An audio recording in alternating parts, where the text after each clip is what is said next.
Welcome to Halacha in a Year, where we can get to learn all the most relevant halacha through the prism of the Kitzur Shulchan Aruch. You are listening to Rabbi Ya'akov Trump. This year is kindly sponsored by the Moshe Group and CA in zechus of Rivka Biela, bas נחמה Shifra, and in honor of Rabbi Trump. We are going to continue our learning the halachas of Ribbis, of interest. This is Siman, the 65th chapter in the Kitzur Shulchan Aruch. We looked at a number of concepts about classic Ribbis, early and late Ribbis, favors, exchanges and collateral, extending credit and selling debt in the last section of Ribbis. Today we're going to be focusing on four basic concepts, and they are advancing funds for later purchases, buying and selling in different markets, upfront rentals and commitments, and finally Ribbis between Jews and non-Jews. This is an exceptionally complicated area in halacha, and unfortunately most people do not spend time enough actually learning it to be aware of where the pitfalls exist. So when we learn through the Kitzur Shulchan Aruch, this is not a comprehensive of every single case, but it's an awareness to be aware of where questions should be asked when dealing with this. This comes down to all kinds of money interactions and transactions. We're going to look at our first concept, which is advancing funds for later purchases. Let's jump straight in. Question number one: can I pay for a piece of merchandise now, which you'll later procure and give to me? So the answer is no. The reason is because the concern is, let's say I pay you $1,000 for merchandise X, you don't have it.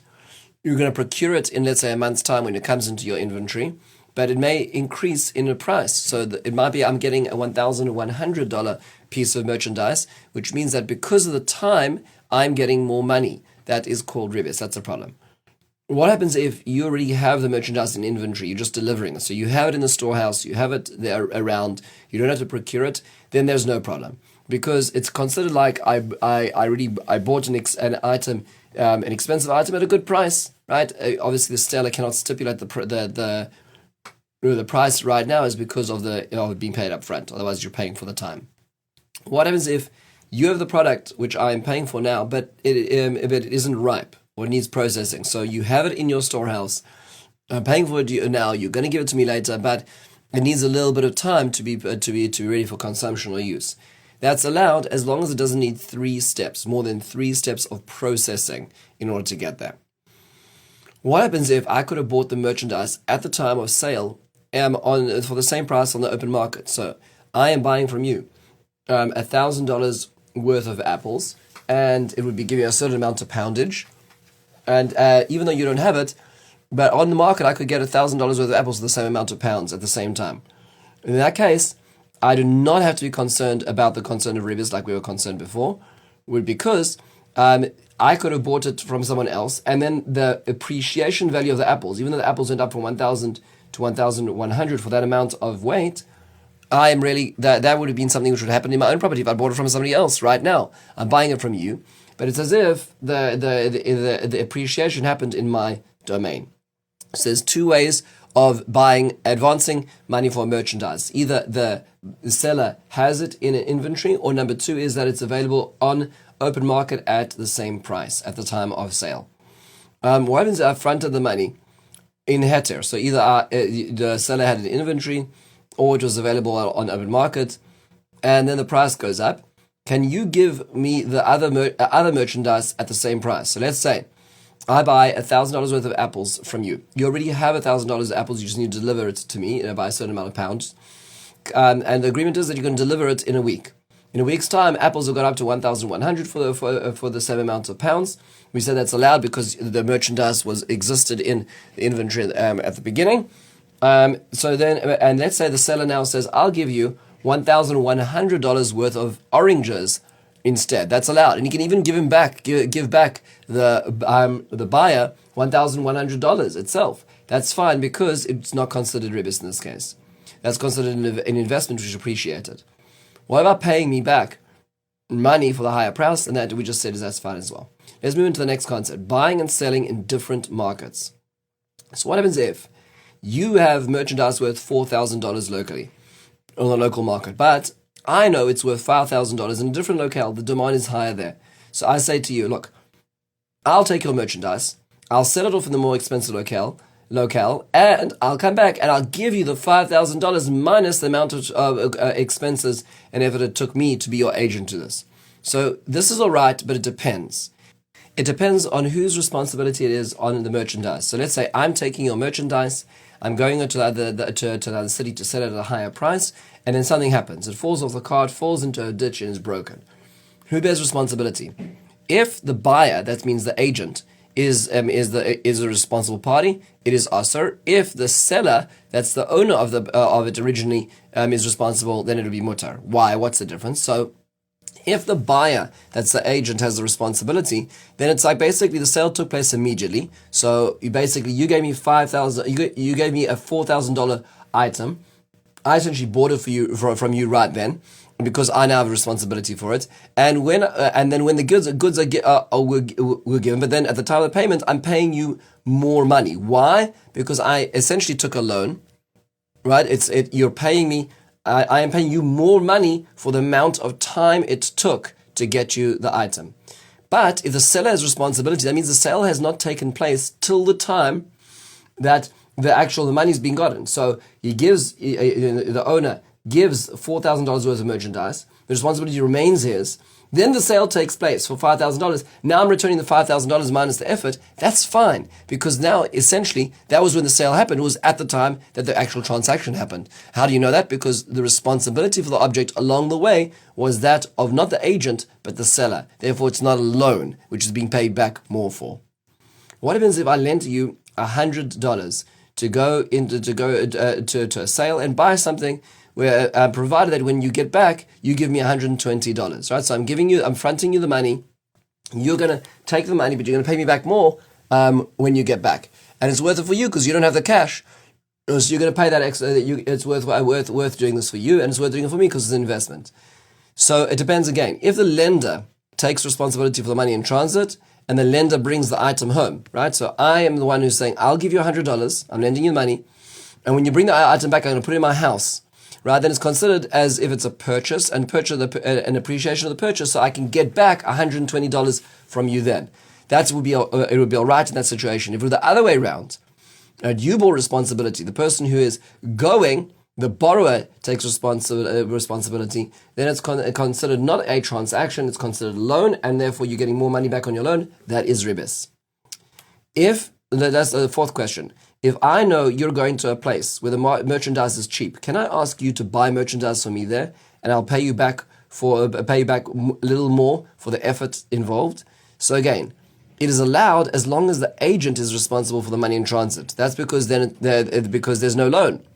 The money remains the sender's, and then is invested in an object, and the sender pays a higher value because of the appreciation or the effort involved at the higher rate. So again, we're trying to define, is this a purchase or is this a loan? And that depends on who bears responsibility for either the asset or the money in transit before it gets to the point of purchase. That is the critical discussion in all of these questions.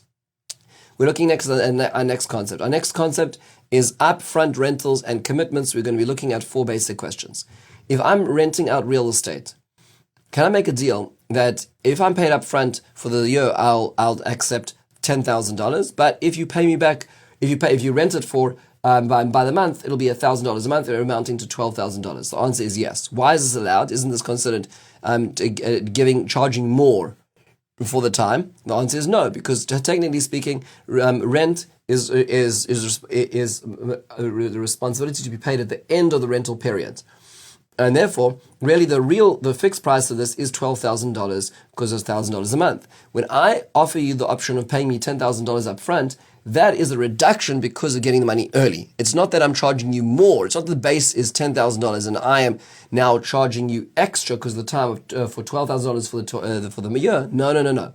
$12,000 is the base. $10,000 is a reduction because of getting the cash up front and not having to chase after you.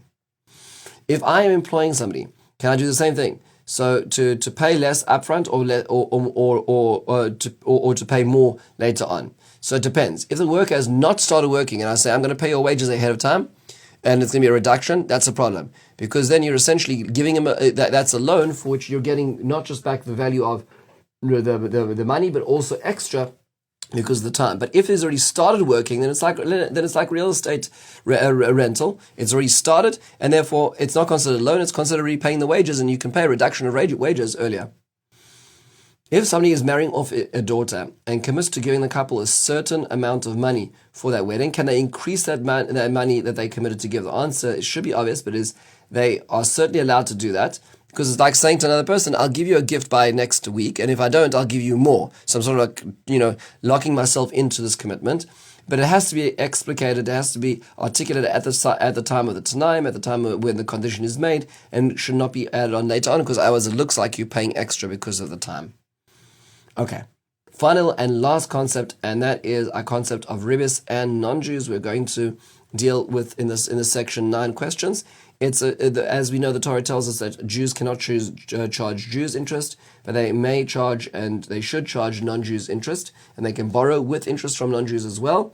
And this is not because it's punishing the non-Jews. That's the default in regular commodities. Is interest is paid. People pay for money, but time is worth money, and so therefore you rent your money, and it's something which is worth paying for. However, when it comes to Jews, the Torah gives a remittance. So let's go into some of the halachas. What happens if a Jew borrowed money from a non-Jew with Ribbis, but another Jew is the guarantor, right? So one Jew is borrowing money from a non-Jew with interest, that's fine, but another Jew is the guarantor.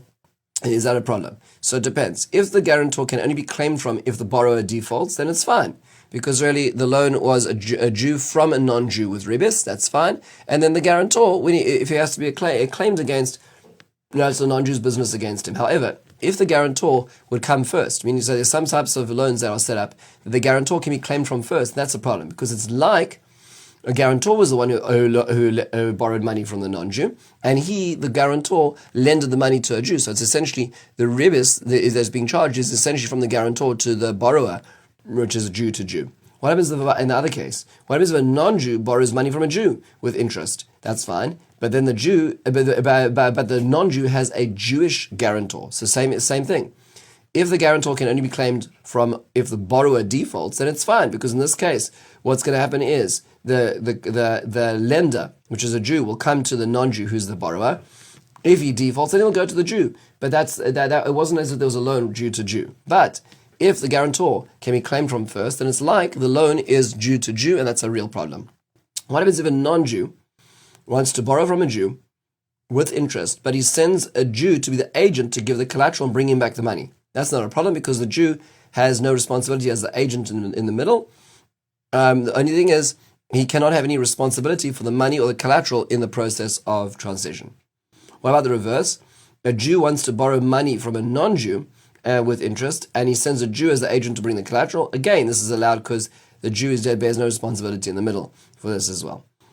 What happens if a Jew lends to a Jew without interest on a collateral, and then when the loan matures, for a collateral, and when the loan matures, the borrower tells the lender to borrow money from a non-Jew based on that collateral. So again, a Jew is lending money to a Jew without interest. Good, that's all good. There's a collateral.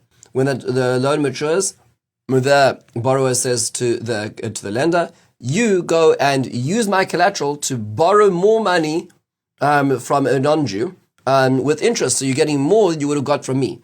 If the lender agrees to those terms, that's fine, because that's not considered as if it's a Jew from a Jew with interest. It's considered a separate loan, even though it's the same collateral. What happens if a Jew lends money to a non-Jew with interest on a collateral? That's fine. And at some point during the term, he asks for a loan for the same amount from a fellow Jew. So the lender's now asking the same amount from a fellow Jew, and he says on that collateral, and he says to this other Jew who now becomes his lender, when you collect from me, collect from the non-Jew with the interest. In this case, it's fine because it's considered like he's selling the debt. That's totally fine. The only problem is that if the first Jew converted the loan to the non-Jew, that both the interest and the capital are the same loan, so he converts them into one loan, that's a problem. Because now, when the new lender, the Jew, is going to come to the non-Jew to collect both the capital and the interest, really the interest is belonging to the middleman Jew, and therefore it's considered like he's collecting interest from a Jew.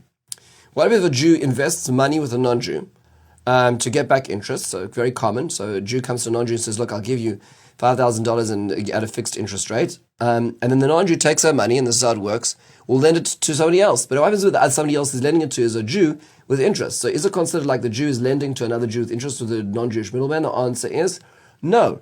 That's how this works. It's a Jew lending to a non-Jew for interest, and a non-Jew lending to a Jew for interest. That's how everybody makes money.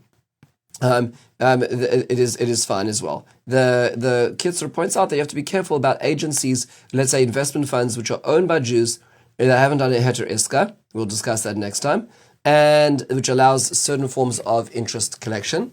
Even if they employ non-Jewish employees, because they own it, they're the middleman, and that's a real issue. What if two Jews are in partnership and they borrow money from a non-Jew? How do they pay the interest? So one has to be careful that one is not paying for the other. So there's not one paying for the other, because then one person's paying essentially the other person's interest. And it needs to be a shayla needs to be asked how to arrange this best. And finally, can I charge or pay interest to an apostate Jew? Jews left Torah and mitzvos, so that Kitzur paskins that one may not borrow from him with interest, and one should be machmir not to even lend to him with interest as well, which is fascinating. Which means to say is that in this particular case, we don't view him like a non-Jew. We do view him like a Jew, not to charge him interest. With this, we conclude the very fascinating and complex halachas that relate to Ribbis. We're going to discuss next time the notion of a heter iska and how these businesses navigate these issues. Have a wonderful, meaningful